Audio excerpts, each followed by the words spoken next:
उन्होंने ही सर्वप्रथम अयोध्या में भगवान श्री राम का मंदिर बनवाया था। मुलायम सिंह यादव ने राम भक्तों पर गोली चलाने का आदेश दिया। श्री राम के दूसरे पुत्र लव और उनके अन्य भाइयों के वंश अधिक दिन तक नहीं चले। 1,74,000 हिंदू इस मंदिर की रक्षा करते हुए शहीद हो गए। बाबा रामचरण तथा आमिर अली दोनों को एक साथ फांसी दे दी गई। तत्कालीन प्रधानमंत्री पंडित जवाहरलाल नेहरू ने पत्र लिखकर के नैयर को वहां से श्री राम की मूर्तियों को हटाने का आदेश दिया। जय श्री राम मित्रों, आपके विषय में मुझे आपको बताने की कोई आवश्यकता नहीं है, क्योंकि भगवान श्री राम के विषय में कौन नहीं जानता। तो मित्रों, आज की इस वीडियो में मैं आपको भगवान श्री रामचंद्र के समय से आज तक का संपूर्ण इतिहास इस वीडियो में बताऊंगी, क्योंकि मित्रों यह वर्ष अत्यंत महत्वपूर्ण है, क्योंकि इसी वर्ष में भगवान श्री राम की जन्मभूमि अयोध्या में प्राण प्रतिष्ठा हुई है। तो मित्रों, आज से लेकर त्रेता युग की बातों को, इतिहास को हम जानते हैं, क्योंकि इस इतिहास को हमें जानना अत्यंत ही महत्वपूर्ण है। मित्रों, यदि आपको ये वीडियो अच्छा लगे तो आप इसे एक लाइक अवश्य करिए और आप इसे अपनों के बीच में, ताकि उन्हें भी अयोध्या के प्राचीन इतिहास की जानकारी हो सके, तो शेयर करिए। मित्रों, वाल्मीकि रामायण में स्पष्ट रूप से ये लिखा है कि श्री राम का जन्म अयोध्या में महाराज दशरथ के पुत्र के रूप में हुआ था। अयोध्या की स्थापना वैवस्वत मनु ने स्वयं की थी और उनके बाद उनके पुत्र इक्ष्वाकु ने इसे अपने साम्राज्य की राजधानी बनाया। महाराज दशरथ ने अयोध्या पर 60,000 वर्षों तक और भगवान श्री रामचंद्र ने 11,000 वर्षों तक अयोध्या में राज किया। जब भगवान श्री राम ने निर्वाण लेने का निर्णय किया तो उन्होंने अपने सारी संपत्तियों को अपने तथा अपने भाइयों के पुत्रों के बीच बराबर बराबर बांट दी और उन्होंने अपने धाम सकेत धाम को प्रस्थान किया। अयोध्या का जो मुख्य राज था वो भगवान श्री राम के ज्येष्ठ पुत्र कुश को मिला। लव एवं श्री राम के भाइयों का वंश बहुत अधिक समय तक नहीं चला, किंतु भगवान श्री राम के ज्येष्ठ पुत्र कुश का वंश बहुत समय तक चला। कहा जाता है कि जब भगवान श्री राम ने साकेत गमन किया तो उनके बिना अयोध्या वीरान हो गई, किंतु कुश ने इक्ष्वाकु कुल के शासन को बहुत अच्छे से आगे बढ़ाया। उन्होंने ही सर्वप्रथम अयोध्या में श्री राम का मंदिर बनवाया था। तो आज हम जिस राम की मंदिर की बात करते हैं, आज हम जिस मंदिर की बात करते हैं, उसकी नींव त्रेता युग में श्री राम के ज्येष्ठ पुत्र कुश द्वारा रखी जा चुकी थी। कुश के पश्चात 31 पीढ़ियों तक राजाओं ने कोसल साम्राज्य पर शासन किया, पर कोसल साम्राज्य की राजधानी अयोध्या सदैव से ही रही। हालांकि उस समय तक सूर्यवंशियों का प्रभुत्व वैसा नहीं रहा जैसा कि श्री राम या उनके पुत्रों के समय था। जैसे जैसे समय घटा वैसे वैसे वहां के राजाओं का प्रभुत्व भी घट गया, पर मंदिर में कभी कोई घात नहीं हुआ और कौशल देश सदैव ही एक शक्तिशाली राज्य और महाजनपद के रूप में सम्मानित रहा, जब तक भगवान श्री राम के मंदिर का अस्तित्व जैसे का तैसा ही बना रहा। इसके बाद कुछ से 32वीं पीढ़ी में वो राजा आए जिन्होंने एक अन्य महाकाव्य में सूर्यवंश का प्रतिनिधित्व किया। वो राजा थे बृहदबल, जिन्होंने समस्त आर्यावर्त के राजाओं की भांति ही महाभारत के युद्ध में भाग लिया। उन्होंने कौरवों की ओर से युद्ध किया और युद्ध के 13वें दिन वो अभिमन्यु के हाथों वीर गति को प्राप्त हुए। बृहदबल के बाद उनके पुत्र बृहत्क्षण ने अयोध्या का राज्य संभाला। हालांकि उनके बाद कौशल प्रदेश धीरे धीरे अपना प्रभुत्व खोता रहा। उसके बाद बृहदबल की 22 पीढ़ियों ने अयोध्या पर राज किया। बृहद बल की 23वीं पीढ़ी यानी कुश की 55वीं पीढ़ी और कुश की 55 पीढ़ी में एक ऐसे राजा ने अयोध्या का शासन संभाला जिन्होंने एक नए ही धर्म की स्थापना कर दी। इनका नाम सिद्धार्थ था। यही सिद्धार्थ आगे चलकर गौतम बुद्ध कहलाए। उनके संन्यास लेने के पश्चात उनके पुत्र राहुल ने अयोध्या का शासन संभाला। बाद में कुछ पीढ़ियों तक बौद्ध धर्म का प्रभाव इस वंश पर बना रहा, किंतु फिर भी उस समय के शिलालेखों से हमें श्री राम के मंदिर के अस्तित्व का पता चलता है। चंद्रगुप्त द्वितीय के शासन काल के शिलालेखों के अनुसार उसके काल और काफी बाद अयोध्या ही गुप्त साम्राज्य की राजधानी रही। उन शिलालेखों में भी श्री राम के मंदिर के विषय में बताया गया है। ईसा के लगभग 180 वर्ष पूर्व पुष्यमित्र शुंग के शासन काल में मिले शिलालेख से हमें यह पता चलता है कि उसने भगवान श्री राम के मंदिर का जीर्णोद्धार करवाया था। इसी मंदिर में उसके द्वारा किए गए 2 अश्वमेध यज्ञों का वर्णन भी मिलता है। महाकवि कालिदास ने भी अपने कालजयी ग्रंथ रघुवंशम में रघुकुल का वर्णन किया है। इसमें अयोध्या का विशेष रूप से वर्णन है और सबसे विस्तृत वर्णन भगवान श्री राम का ही है। प्रत्यक्ष रूप से तो नहीं, परंतु परोक्ष रूप से हमें इस ग्रंथ में भी श्री राम के मंदिर का वर्णन मिलता है। इसके बाद ईसा से लगभग 100 वर्ष पहले जब अयोध्या के राजवंश ने अपना प्रभुत्व खो दिया, तब ऐसा वर्णन मिलता है कि भगवान श्री राम का मंदिर उस समय बहुत ही जर्जर स्थिति में पहुंच गया। शिलालेखों से हमें ऐसा पता चलता है कि उसी समय उज्जैन के राजा विक्रमादित्य अयोध्या पहुंचे और अपनी सेना सहित वो अयोध्या के मंदिर के निकट ही उन्होंने विश्राम किया। उन्होंने इस मंदिर के निकट बहुत ही दिव्य अनुभूति को पाया। तब उन्होंने पास के ब्राह्मणों से उस स्थान के विषय में पूछा। तब उन्हें ज्ञात हुआ कि जहाँ वो ठहरे हैं वहाँ जर्जर अवस्था में किसी और का नहीं अपितु भगवान श्री राम का मंदिर है। श्री राम ने अपनी असीम आस्था के कारण उन्होंने उस मंदिर का जीर्णोद्धार करवाया और वह काले पत्थर से एक भव्य मंदिर का निर्माण कराया जो 84 विशाल स्तंभों पर खड़ा था। 630 ईस्वी के आसपास जब चीनी यात्री हिनत सांग भारत आया तो उसने लिखा कि उसने अयोध्या में के आसपास लगभग 20 मंदिर बौद्ध धर्म के देखे, जिनमें 3000 से भी अधिक बौद्ध भिक्षु रहते थे। उसने अपने लेखों में एक भव्य मंदिर का वर्णन किया है जहां सहस्त्र हिंदू भक्त दर्शन करने के लिए आते हैं। ये माना जाता है कि हिनत सांग ने वास्तव में भगवान श्री राम का ही मंदिर देखा था। ऐसा वर्णन मिलता है कि 12वीं शताब्दी में मोहम्मद गोरी के आक्रमण के समय जयचंद कन्नौज से यहाँ आया और उसने इस मंदिर में विक्रमादित्य का नाम निकालकर स्वयं का प्रशस्ति पत्र लगवा दिया। इसके बाद 200 वर्षों तक भारत मुस्लिम आक्रमणकारियों का अत्याचार झेलता रहा, किंतु फिर भी लिखित प्रमाण है कि 14वीं शताब्दी तक महाराज विक्रमादित्य द्वारा बनवाया गया, जीर्णोद्धार करवाया गया श्री राम का वो मंदिर उसी प्रकार खड़ा रहा, उसी प्रकार सुरक्षित रहा। मुस्लिम आक्रांता उसे किसी प्रकार की कोई क्षति नहीं पहुंचा सके।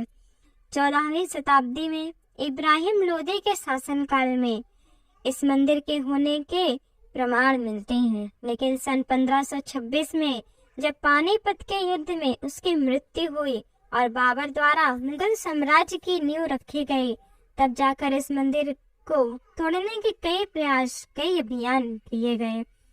1527 में बाबर ने इस मंदिर को तोड़ने का फरमान जारी किया। 1528 में बाबर के सेनापति मीर बाकी ने इस मंदिर को ध्वस्त करने के लिए अयोध्या पहुंचा। उस समय मंदिर के मुख्य महंत स्वामी श्यामानंद जी थे। उन्होंने इस मंदिर की रक्षा के लिए भीटी के महाराज महताब सिंह बद्रीनाथ से सहायता मांगी।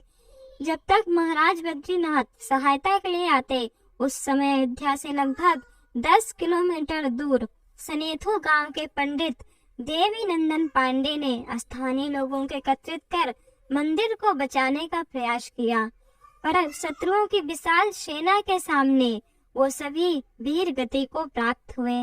बाद में महाराज बद्रीनाथ ने इस मंदिर की रक्षा के लिए बाबर की सेना से युद्ध किया, किंतु शत्रु की संख्या बहुत अधिक थी, तो लाखों राम भक्त उस युद्ध में वीर गति को प्राप्त हुए।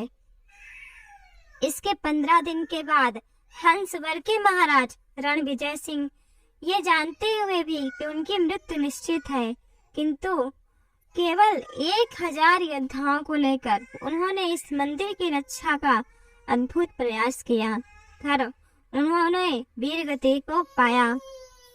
लखनऊ गजेटियर में यह स्पष्ट रूप से लिखा है कि लगभग 1,74,000 हिंदू इस मंदिर की रक्षा करते हुए शहीद हो गए। इसके बाद ही मीर बाकी इस मंदिर को तोड़ने में सफल हो पाया।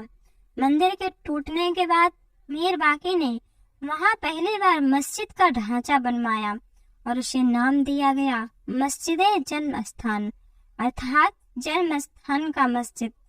इसके अतिरिक्त वहां उसने एक शिलालेख खुदवाया जिसमें लिखा गया कि महान बाबर के आदेश पर दयालु मीर बाकी ने फरिश्तों की इस जगह को मुकम्मल रूप दिया।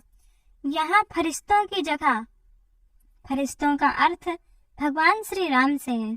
इस प्रकार वह दरिंदा जिसने इस मंदिर को तुड़वाया, उसका स्वयं का यह मानना था कि मस्जिद भगवान श्री राम का जन्म स्थान है। बाद में इसी को बाबर के नाम पर बाबरी मस्जिद कहा गया। इसके बाद महाराजा रणविजय सिंह की विधवा रानी जयराज कुमारी हंसवर ने श्री राम मंदिर को शत्रुओं से छुड़वाने के लिए 3000 वीरांगनाओं की एक सेना बनाई और लंबे समय तक छापा मार युद्ध किया। उन्होंने इस युद्ध को बाबर की मृत्यु के बाद हुमायूं के शासनकाल तक जारी रखा। उसी समय स्वामी महेश्वरानंद ने सन्यासियों की एक सेना बनाई और उन्होंने रानी जयराज कुमार हंसवर का युद्ध में साथ दिया। दोनों की सेनाओं ने मिलकर भगवान श्री राम की मंदिर को कुछ समय के लिए मुगलों के चंगुल से छुड़ा लिया, किंतु बाद में हुमायूं ने इसे अपनी प्रतिष्ठा का प्रश्न बना लिया और इस मंदिर को, जो उसके लिए मस्जिद था, उस पर अधिकार करने के लिए उसने अपनी एड़ी से चोटी तक की शक्ति लगा दी। अंततः हिंदुओं की छोटी सेना के सभी राम भक्तों ने इस मंदिर की रक्षा के लिए अपना बलिदान दे दिया और एक बार फिर से उस पर मुगलों का कब्जा हो गया। उसके बाद भी अनेक हिंदू वीरों ने बार बार मंदिर के उद्धार के प्रयत्न में अपने प्राणों का बलिदान कर दिया। ये क्रम अकबर के काल तक चलता रहा। उस युद्ध से अकबर इतना घबरा गया कि बीरबल और टोडरमल के कहने पर उसने खस की टाट से उस मस्जिद के चबूतरे पर 3 फीट का एक छोटा सा राम मंदिर बनवा दिया। उसके पुत्र जहांगीर और उसके पोते शाहजहां ने भी हिंदू विद्रोह पुनः शुरू होने के डर से उस राम मंदिर को वहीं रहने दिया। जब औरंगजेब ने अपने पिता शाहजहां को बंदी बनाकर कैद खाने में डाला और वह स्वयं शासन पर आया, तो उसने फिर से राम मंदिर को तोड़वाने का प्रयास किया। अपने इस प्रयास में उस दरिंदे ने लगभग 10 बार अयोध्या पर आक्रमण किया और अयोध्या में स्थित सैकड़ों मंदिर तोड़ डाले। औरंगजेब के समय पर ही इस मंदिर की रक्षा के लिए श्री विष्णु दास जी ने औरंगजेब की सेना पर लगभग 30 बार आक्रमण किया। सन 1717 में जयपुर के राजा जयसिंह द्वितीय ने इस मंदिर को हिंदुओं को वापस दिलाने का प्रयास किया। उनकी मुगल शासकों से अच्छी मित्रता थी और वो स्वयं एक प्रभावशाली व्यक्ति थे, किंतु फिर भी वो अपने प्रयास में असफल रहे, क्योंकि मुगल शासक फारूक सियार ने उनकी इस मांग को मानने से मना कर दिया। फिर भी अपने प्रयास से राजा जयसिंह द्वितीय ने उसी मंदिर के पास एक राम चबूतरा बनवा दिया ताकि हिंदू वहां पर पूजा कर पाए। फ्रांस के एक पदारी जोसेफ टिम्फलर, जो स्वयं उसी समय भारत में मौजूद थे। उन्होंने अपने 1788 में लिखे गए अपनी एक पुस्तक में इस बात का खुलासा किया है कि बाबरी मस्जिद श्री राम मंदिर को तोड़कर बनाई गई है, और उनकी पुस्तक में राम चबूतरे का भी उल्लेख है। 1813 में हिंदुओं ने अंग्रेजों से इस स्थान को हिंदुओं को वापस देने के लिए कहा। उस समय की अंग्रेज सरकार उतनी सशक्त नहीं थी, फिर भी उन्होंने जो जांच की उस रिपोर्ट में उन्होंने साफ तौर पर मस्जिद के आसपास मंदिर वास्तुकला के होने का उल्लेख किया।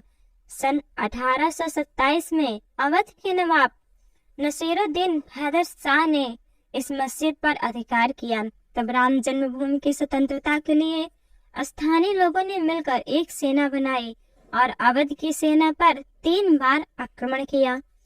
तीसरे आक्रमण के बाद उन्होंने नवाब की सेना को खदेड़ दिया और मंदिरों पर हिंदुओं का आधिपत्य स्थापित हो गया। लेकिन कुछ समय बाद दिल्ली के सुल्तान अकबर शाह ने और अवध के नवाब नसीरुद्दीन शाह दोनों ने मिलकर हिंदुओं की सेना पर आक्रमण किया, मंदिर पर आक्रमण किया। उस युद्ध में हिंदुओं ने अथक प्रयास किया, पर मुगलों की सेना इतनी विशाल थी कि वो उनके सामने टिक न सके और सब वीर गति को प्राप्त हुए। हजारों राम भक्तों के सौ गिरने के बाद ही शाही सेना उस मंदिर पर पुनः अधिकार प्राप्त कर सकी।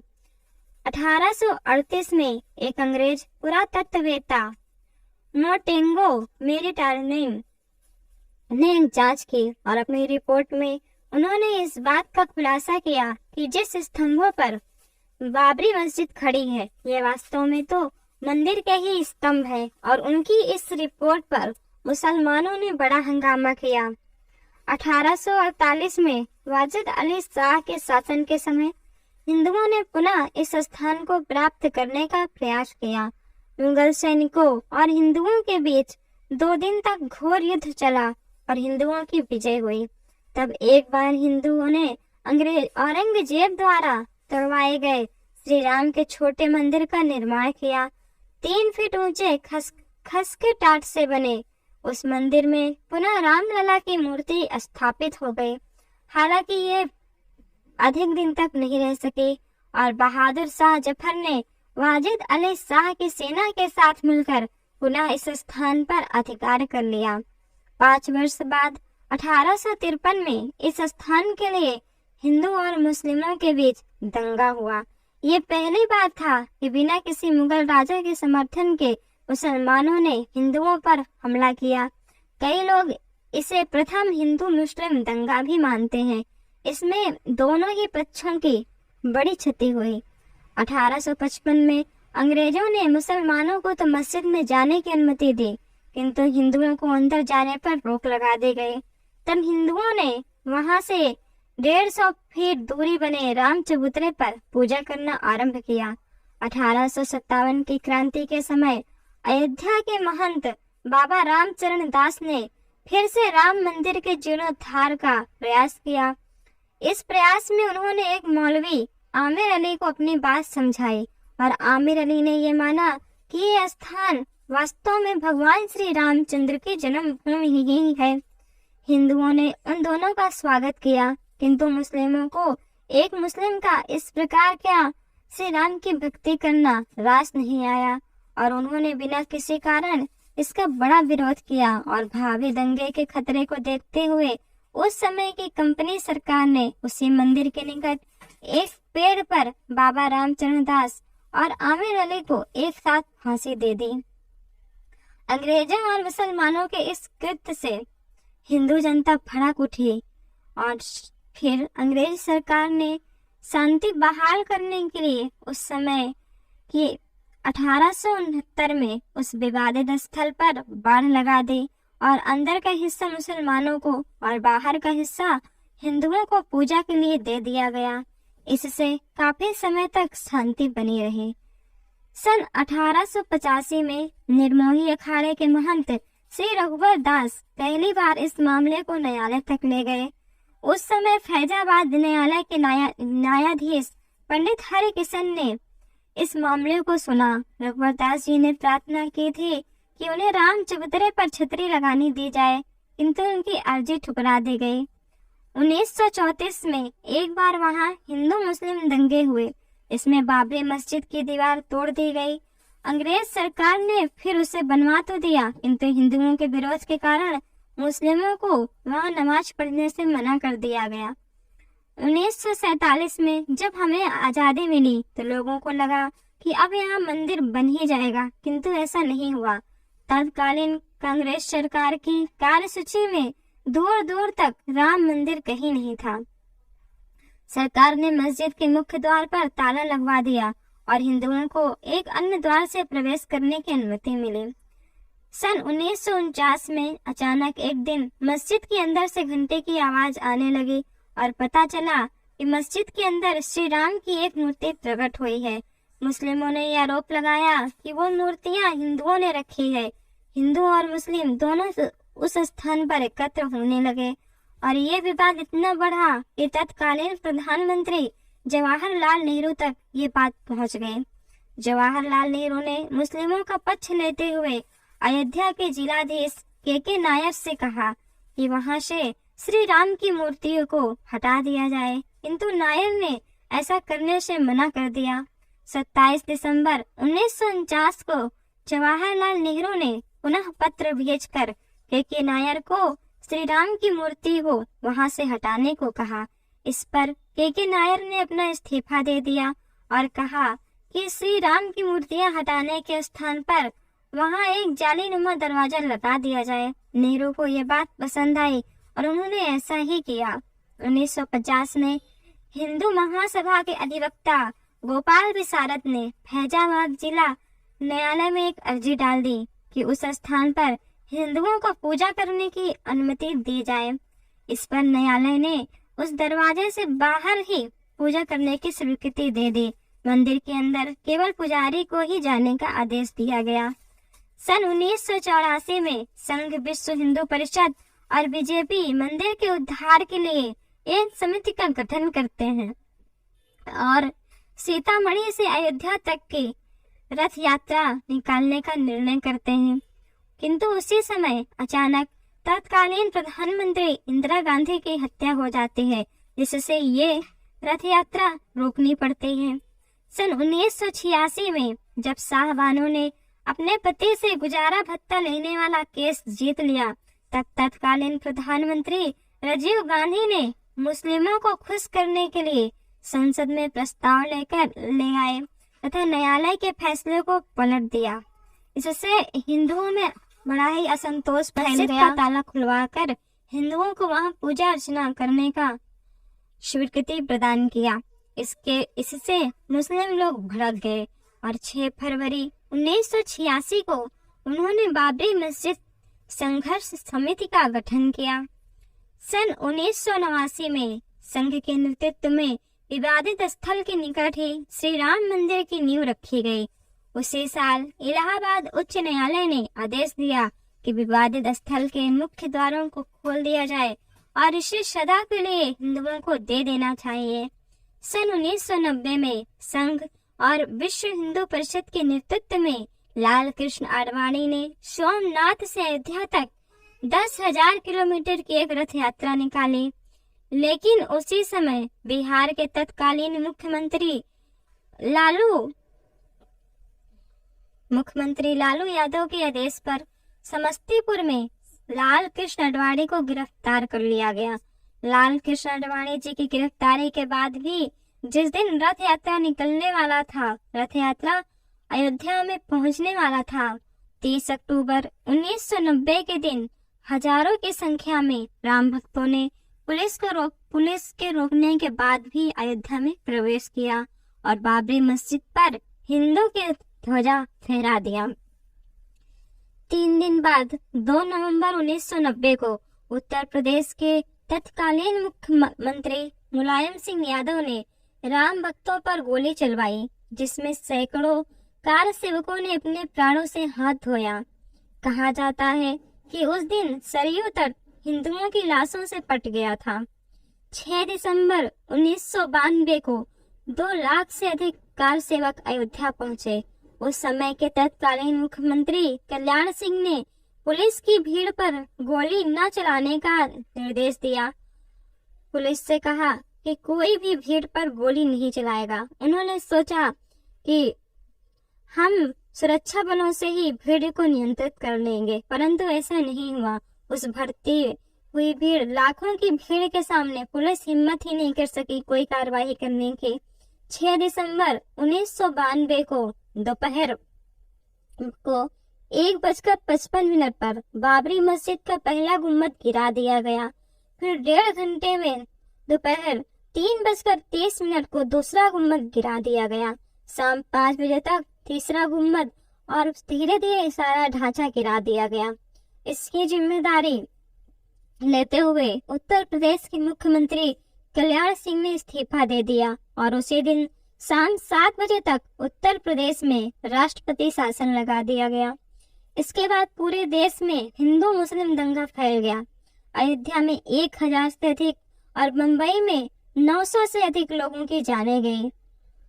इस घटना के 10 दिनों के बाद इसकी जांच के लिए लिब्रहान आयोग का गठन किया गया, जिन्हें इसकी जांच का रिपोर्ट सौंपने के लिए 3 महीने का समय लगा। पर यह बहुत ही हास्यास्पद है कि इस आयोग की जांच पूरी करने में 3 महीने नहीं बल्कि 17 वर्ष लग गए।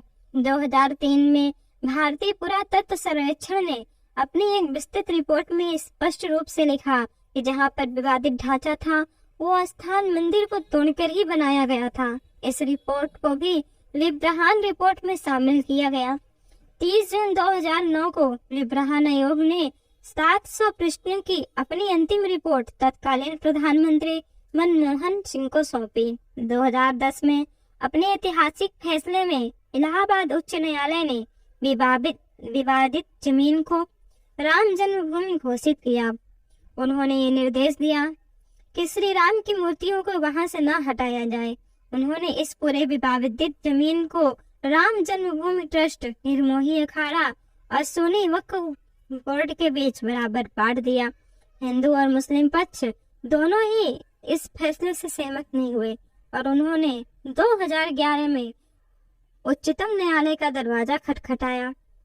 सुप्रीम कोर्ट ने इस विवाद से जुड़े सभी दस्तावेजों को अंग्रेजी में अनुवाद करने को कहा, जिसमें बहुत अधिक समय लगा और कई वर्षों तक इसमें कोई सुनवाई ही नहीं हुई। अंततः 9 नवंबर 2019 में उच्चतम न्यायालय ने अपना अंतिम फैसला सुनाते हुए पूरे विवादित भूमि को राम जन्मभूमि को सौंप दिया। इस प्रकार 494 वर्षों के अथक संघर्षों के बाद राम जन्मभूमि पुनः हिंदुओं ने प्राप्त की। फिर 5 फरवरी 2020 में ट्रस्ट का गठन होता है और मंदिर निर्माण का कार्य आरंभ होता है और अब 22 जनवरी 2024 को भगवान श्री राम का अयोध्या में भव्य प्राण प्रतिष्ठा हुआ है। मित्रों, हमें यह कभी नहीं भूलना चाहिए कि श्री राम मंदिर का जो घर बैठे हमने अपने आंखों से राम मंदिर की प्राण प्रतिष्ठा को देखा है, वह पिछले 494 वर्षों का अद्भुत का संघर्ष और लाखों हिंदुओं ने अपने प्राणों का बलिदान दिया है। तो चलिए